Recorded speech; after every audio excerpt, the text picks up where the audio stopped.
So, what happens when a tenant really feels seen in a property?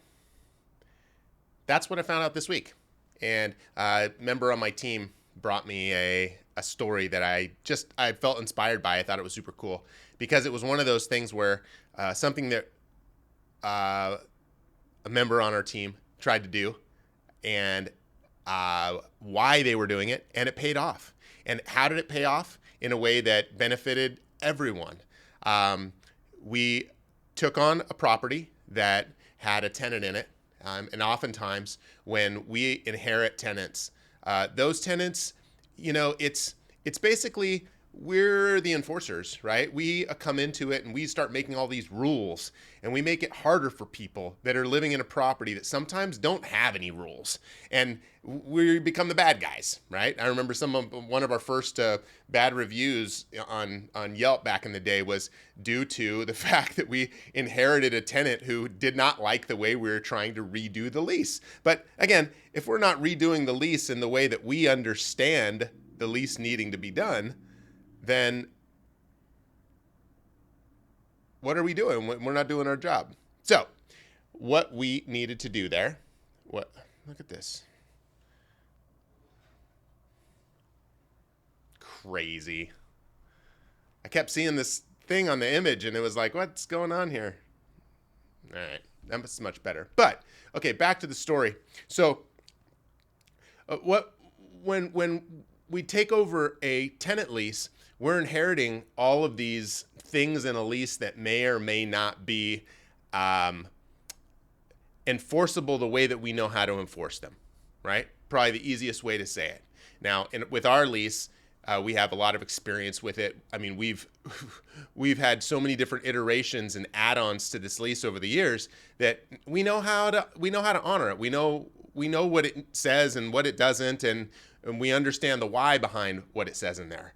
And oftentimes when we inherit leases that were written maybe by people without the experience of having to do something about it when it's written down, that can be hard. So let's say now we take over a tenant with one of those leases, and we need this tenant to start honoring an agreement that's in this lease that hasn't been being honored in the past.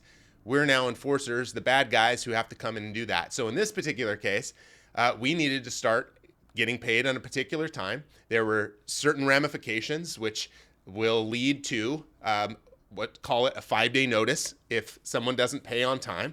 That 5-day notice then turns into what looks like an eviction, or hey, you need to go to court to verify or validate why you're not paying rent. And when that happens, most of the time, tenants don't show up because they know that they don't need to. They come clean and they bring everything up to speed financially.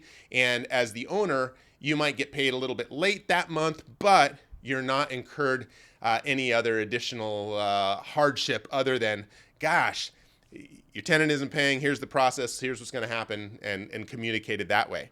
So with this particular case, the tenant, for a couple of months, it's like trying to get this person, what is it? Getting somebody to get some new habits going on, right? How do you retrain someone that has had no accountability to then be held accountable to someone that he doesn't even know? Well, Julie did it, so I got to give her credit.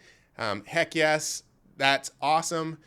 Turns it around. It's a win. Everybody wins in that case, right? Tenant gets to stay. All they've needed is probably someone enforcing the rules the entire time.